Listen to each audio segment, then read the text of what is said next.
Hello friends, welcome to খেল দুনিয়া। আগামীকাল মোহনবাগান গুরুত্বপূর্ণ ম্যাচে মাঠে নামছে হায়দ্রাবাদ এফসির বিরুদ্ধে। এই ম্যাচ সন্ধ্যা 7:30 থেকে যুবভারত ক্রীড়াঙ্গনে অনুষ্ঠিত হবে। তো এই ম্যাচে নামার আগে প্রবল সমস্যায় মোহনবাগান। তোমরা জানো যে গত ম্যাচে চোটাঘাত পেয়েছে মোহনবাগান, এছাড়াও কার্ডজনিত সমস্যা বেশ কিছু প্লেয়ারকে মোহনবাগান আগামীকালের ম্যাচে পাবে না।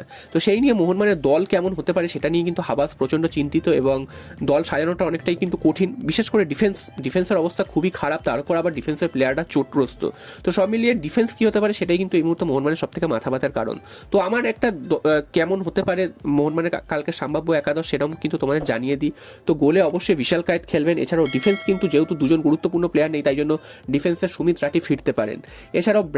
এছাড়াও কিন্তু হেক্টর ইউসতো থাকবেন এবং সুভাশিস বোস থাকবেন। তো 3-ম্যান ডিফেন্স নিয়ে হয়তো মোহনবাগান কালকের শুরুটা করতে পারে, এবং পরে যদি ডিফেন্সে যদি সেরকম অসুবিধা হয় সেক্ষেত্রে গতদিন কিন্তু দুর্দান্ত পারফরমেন্স করা আমনদীপ তিনি কিন্তু নামতে পারেন। এছাড়াও রাজবাসপুরে আমরা দেখেছি তিনিও কিন্তু ডিফেন্সে আগের দিন ভালো সামলেছিলেন সুপার কাপে, তো তিনিও কিন্তু নামতে পারেন সাবস্টিটিউট হিসাবে।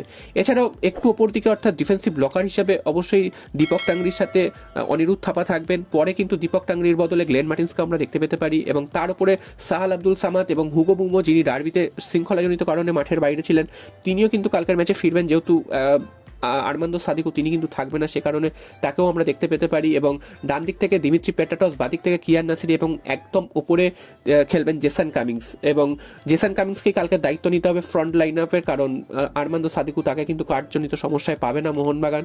এবং দিমিত্রি পেটাটসের সাথে তাকে কিন্তু জুটি বেঁধে কালকের গোল করতে হবে। যদিও হায়দ্রাবাদ এফসি সব দলের তুলনায় অনেকটাই দুর্বল, তবে মোহনবাগানের এই মুহূর্তে যা অবস্থা, 4 ম্যাচ জয়হীন, 3টে ম্যাচ পরপর হেরেছিল এবং তারপরের ম্যাচে এসে ড্র করে ডার্বি ম্যাচ, তো টোটাল 4 ম্যাচ জয়হীন। এই অবস্থা থেকে মোহনবাগানকে ঘুরে দাঁড়াতে গেলে কিন্তু কালকের ম্যাচটা জিততেই হবে, এবং কালকের ম্যাচটা কিন্তু মোহনবাগানের জন্য যে খুব কঠিন টার্গেট সেটাও কিন্তু নয়, আবার মোহনবাগানকে হালকাভাবে নিলেও হবে না হায়দ্রাবাদ এফসি, কারণ হায়দ্রাবাদ এফসি কিন্তু সুপার কাপে এই দল নিয়ে মোহনবাগানকে যথেষ্ট বেগ দিয়েছিল। হারতে হারতে কোনো রকমে কিন্তু শেষ পর্যন্ত ম্যাচ জিতেছিল মোহনবাগান। তো সব মিলিয়ে কালকের ম্যাচটা মোহনবাগানের জন্য খুবই গুরুত্বপূর্ণ হতে চলেছে, এবং লিগ টেবিলের যা অবস্থান তাতে কিন্তু মোহনবাগানকে কালকের ম্যাচটা যদি জিততে পারে তাহলে কিন্তু আবার গোয়া বা উড়িষ্যার সাথে বা কেরালার সাথে এক ঘাড়ে ঘাড়ে নিঃশ্বাস ফেলবে। আজকের গোয়ার সাথে উড়িষ্যার ম্যাচ ড্র হয়েছে, তাতে কিন্তু মোহনবাগানের কিছুটা লাভ হয়েছে। লাভ তখনই হবে যদি মোহনবাগান কালকের ম্যাচটা জিততে পারে এবং পরপর 2-3টে ম্যাচে পরপর 3 পয়েন্ট করে পেয়ে যদি সেই জায়গাটা এগিয়ে যেতে পারে। তো দেখা যাক কালকের ম্যাচ মোহনবাগান কি করে। এরপর চলে আসি আরও একটা খবরে, সেটা হচ্ছে রেফারি নিয়ে যে বিতর্ক চলছে, সেই বিতর্ক কিন্তু আবার আরও একটা দানা বাজছে। সেটা হচ্ছে ইস্ট বেঙ্গলের কোচ কার্লোস কুয়াদ্রা, তিনি কিন্তু উল্টোপাল্টা মন্তব্য করেই চলেছেন, এবং সেটা নিয়ে কিন্তু হয়তো এআইএফএফ তাকে কিন্তু ব্যান করতে পারে বা শাস্তিও দিতে পারে। অন্যান্য কোচের ক্ষেত্রে এরকম হয়েছে যে রেফারি সম্পর্কে বলাতে তারা কিন্তু শাস্তি পেয়েছে। তো কার্লোস কুয়াদ্রা কিন্তু প্রত্যেক ম্যাচের আগে কিন্তু রেফারির উপর একটা চাপ সৃষ্টি করছে, এবং মোহনবাগানের সম্পর্কেও কিন্তু খেলা হয়ে গেছে ডার্বি অনেক দিন আগে, তারপরেও কিন্তু এখনও তিনি মন্তব্য করে যাচ্ছেন, এবং মোহনবাগানকে বিরুদ্ধে কিন্তু বলছে যে রেফারি তাদেরকে টেনে খেলিয়েছে। তো এই ধরনের মন্তব্য করার কি দরকার আছে বোঝা যাচ্ছে না। রেফারি খারাপ হচ্ছে সবাই দেখেছে, এবং প্রত্যেকটা দল কিন্তু এর জন্য সাফার করেছে। এবং ইস্ট বেঙ্গলও কিন্তু এমন কিছু ডিসিশন হয়েছে যেগুলো কিন্তু ইস্ট বেঙ্গলের ফরে গেছে, যেগুলো তাদের ফরে যাওয়ার কথা নয়। তো সেখানে রেফারিকে নিয়ে বারবার মন্তব্য করা এবং প্রত্যেকটা ম্যাচের আগে রেফারিকে একটা চাপে রাখার কৌশল, এটা কিন্তু ভারতীয় ফুটবলে এর আগে অন্য কোনো কোচ করেনি।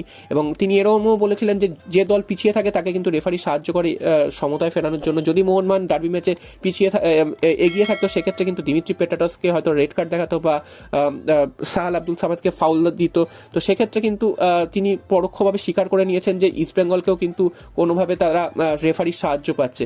তো এইভাবে চলতে থাকলে কিন্তু হয় না, কারণ একটা কোচ বারবার একই ধরনের মন্তব্য করে যাচ্ছেন, তো এটা করাটা ঠিক নয়। প্রত্যেকটা দলই সাফার করছে। তো দেখা যাক এআইএফএফ এই সিদ্ধান্তের বিরুদ্ধে কি প্রতিবাদ করে বা কি ডিসিশন নেয়, কারণ অনেক প্লেয়ার অনেক কোচ এইরকম করে কিন্তু শাস্তি পেয়েছেন। এবং কার্লোস কুয়াদ্রা কিন্তু শুধু এই ম্যাচের আগে নয়, এর আগে সুপার কাপেও দেখেছি প্রত্যেকটা ম্যাচের আগে তিনি কিন্তু এই ধরনের মন্তব্য করেছেন। এবং কালকে কিন্তু নর্থ ইস্ট ইউনাইটেডের বিরুদ্ধে ইস্ট বেঙ্গলের গুরুত্বপূর্ণ ম্যাচ রয়েছে, তার আগেও কিন্তু এই ধরনের মন্তব্য করছেন। তো এই মন্তব্য করে তিনি কতটা লাভ পাচ্ছেন সেটা কিন্তু জানা নেই হবে। তো এটা ঠিক যে রেফারি সত্যি খারাপ হচ্ছে এবং প্রত্যেকটা দল তার জন্য সাফার হচ্ছে, এবং অনেক দলের পয়েন্টও কিন্তু তার জন্য নষ্ট হয়েছে, বা ভুল ডিসিশনে কিন্তু খেলার চালচিত্র পরিবর্তন হয়ে গেছে, রেজাল্ট পরিবর্তন হয়ে গেছে। তো যাই হোক, অন্যান্য দলের কোনো কোচ কিন্তু এতটা কিন্তু রুক্ষভাবে বলছে না, যেটা কিন্তু কার্লোস কুয়াদ্রা করছে। তো দেখা যাক এআইএফএফ এর বিরুদ্ধে কোনো ডিসিশন নেয় কিনা।